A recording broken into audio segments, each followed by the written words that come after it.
I am Ferdinand Marcos, and I am the President of the Republic of the Philippines.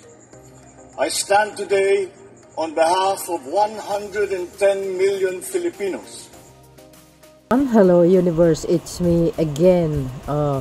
Nakita nyo si DS Secretary Laurel, hindi niya tanggap yung mga paratang ni Saldico na talagang alam po natin, tawag niya the balloon, pang niplex lang, sabi niya ganon. So alam din po natin ang ginagawa ni Saldico, yan po ay pang destabilization, paninira sa admin. Ang importante lang talaga sa atin is wag po tayo maniwala, yun lang po yun At least pag hindi tayo naniwala sa mga yung mga black propaganda ng mga salot na yan, sa atin pa rin ang alas, sa kanila ang malas. Tandaan natin yan. Tandaan natin yan mga kababayan. Okay lang panira ng panira. Ang importante, ang taong bayan hindi naniwala sa mga salot na yan. Ang importante mga kababayan, kung hindi naniwala ang madla, sa atin pa rin ang alas. Sa kanila po ang malas. Tandaan nyo yan mga bes. As long as alam ng Pangulo yung kanyang ginagalam din ng Panginoon kung sino talaga ang nagtatrabaho at sino ang may malasakit, alam ni Lord yun. Kaya yung mga yan hindi magtatagumpay.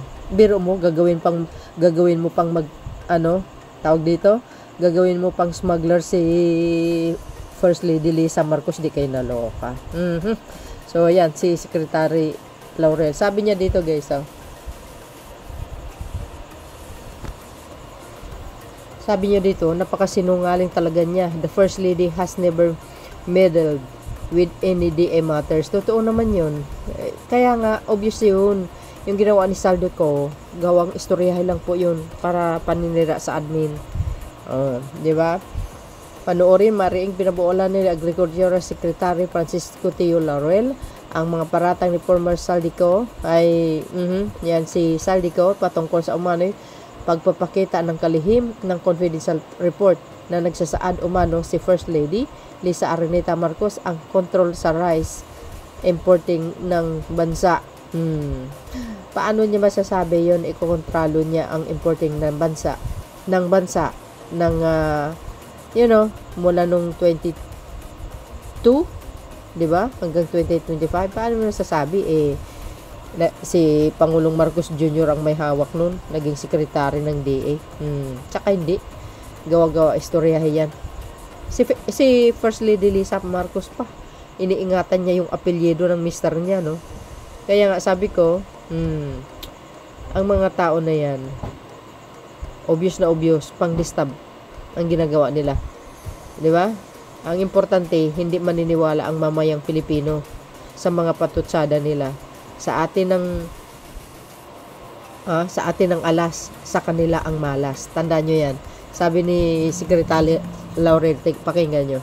Ito ho ay walang katotohanan. Fabricated lie ho to. Napakasinungaling talaga niya. The First Lady has never meddled in any DA matters. Hindi kailanman nakialam ang ating First Lady. Ito ho yung confidential report na sinabit namin sa Kongreso. Wala ho pangalan ni First Lady dito. Napakasinungaling talaga. Yan ang totoong may ebidensya. Di ba? Sabi sa inyo hawak na Secretary Laurel yung ebidensya, mga bes. So ibig sabihin, gawang-gawang istoryahe. Ganun talaga style nila yan. Kasi yung po nila nakakulong, gawain nila yan. Uulitin ko, panahon ni Congressman De Lima, ayun. Gusto nila i-apply kay PBBM. Gusto nila i-apply kay Pangulong Marcos Jr. yung nangyari kay dating Senador Laila De Lima. Diba? Pero hindi nila kaya ang Pangulo.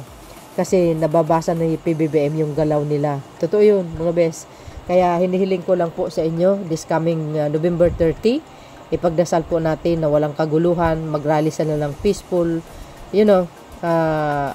pagdasal po natin na walang kaguluhan na mangyayari kasi maari alam nyo, itong mga tao na ito, magrarally November 30, supposed to be not, kasi ginagawa na naman ni Pangulong Marcos Jr. yung part niya. Ngayon nga, unti-unting nakukulong yung mga iba, ang daming nakumpiska mga assets, 12 billion na pera ang nabawi, biro nyo yun.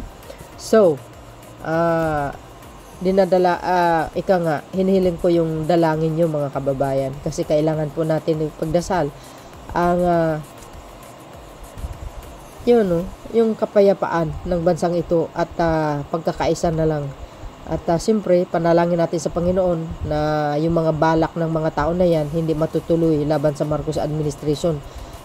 Gusto nilang pabagsikin ng Pangulo, pero naniniwala ako yung kakayahan natin sa pamagitan ng dasal. Pagdasal natin na mananatili ang kapayapaan at walang kaguluhan sa November 30 sa rally nila. Palagay ko wala gaanong nagpupunta. Palagay ko mga kababayan wala gaanong pupunta. But still pa din, ipagdasal po natin ang bansa natin. At yung protection and safety sa ating mahal na Pangulo, buong pamilya niya. At siyempre ang administration, more blessings at gabayin ang ating mahal na Pangulong Marcos Jr. araw-araw. Thank you guys for watching. See you again on my next upload. Bye and baboos. God bless Philippines.